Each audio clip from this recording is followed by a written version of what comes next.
8वें दिन भगवान तुलसीदास को स्वप्न हुआ। भगवान शंकर ने उन्हें आदेश दिया कि तुम अपनी काव्य भाषा की रचना हिंदी में करो। उनकी तुलसीदास की नींद उचट गई, वे उठकर बैठ गए। उसी समय भगवान शिव और पार्वती के दर्शन हुए। पार्वती प्रकट हुई। शंकर भगवान तुलसीदास ने उन्हें साष्टांग प्रणाम किया। शिव जी ने कहा, तुम अयोध्या जाकर रहो और हिंदी में अपनी काव्य रचना करो। मेरे आशीर्वाद से तुम्हारी कविता श्यामदेव के समान फल स्वरूप होगी। इतना कहकर गौरी शंकर अंतर्ध्यान हो गए। तुलसीदास जी ने उनकी आज्ञा शिरोधार कर काशी से अयोध्या चले गए। प्रारंभ उस साल रामनवमी के दिन प्राय वैसा ही हो योग बना जैसा त्रेता युग में रामचंद्र के जन्म के दिन था।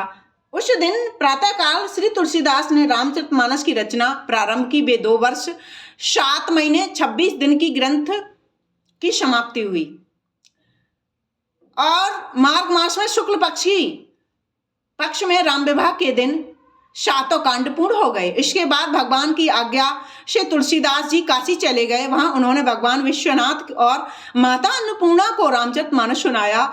रात को पुस्तक श्री विश्वनाथ जी के मंदिर में रख दी। सवेरे जब पट खोला गया तो सबसे ऊपर पाया गया, सत्यम शिवम सुंदरम, बोलो सत्यम शिवम सुंदरम। ओ सत्य ही शिव है और शिव ही सत्य है, बोलो सत्यम शिवम सुंदरम, बोलो सत्यम शिवम सुंदरम। सत्य ही शिव है, शिव ही सत्य है, बोलो सत्यम शिवम सुंदरम, बोलो सत्यम शिवम सुंदरम। सत्य ही शिव है, शिव ही सत्य है, बोलो सत्यम शिवम सुंदरम, बोलो सत्यम शिवम सुंदरम। बोले शंकर भगवान की जय। सत्यम शिवम सुंदरम की आवाज उन्होंने अपने कानों से सुनी। इधर पंडितों ने जब यह बात सुनी तो उनके मन में ईर्ष्या उत्पन्न हो गई। वे दल बांधकर तुलसीदास की निंदा करने लगे और उस पुस्तक को नष्ट कर देने का प्रयत्न करने लगे। उन्होंने पुस्तक चुराने के लिए 2 चोर भेजे। चोरों ने जाकर देखा कि तुलसीदास की कुटी के आसपास 2 वीर धनुष बाण लिए पहरा दे रहे हैं। वे बड़े ही सुंदर श्याम और गौरवर्ण के हैं। उनके दर्शन से चोरों की बुद्धि शुद्ध हो गई।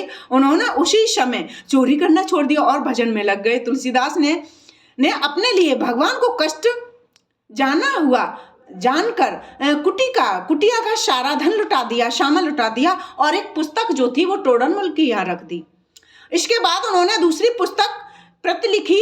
उसके आधार पर दूसरी प्रतिलिपियां तैयार की जाने लगी। पुस्तक का प्रचार दिनों दिन बढ़ने लगा। इधर पंडितों को कोई उपाय नहीं सूझा तो देख कर ही श्री मधुसूदन सरस्वती जी को उस पुस्तक को देखने की प्रेरणा हुई। श्री मधुसूदन सरस्वती जी ने उसे देखकर बड़ी प्रसन्नता प्रकट हुई और उस पर यह संपत्ति लिख दी, आनंद कानिके हर्ष मंजरम मस्तन तुलसी तरम, कविता मंजरी भांति राम भ्रमण भूषिता।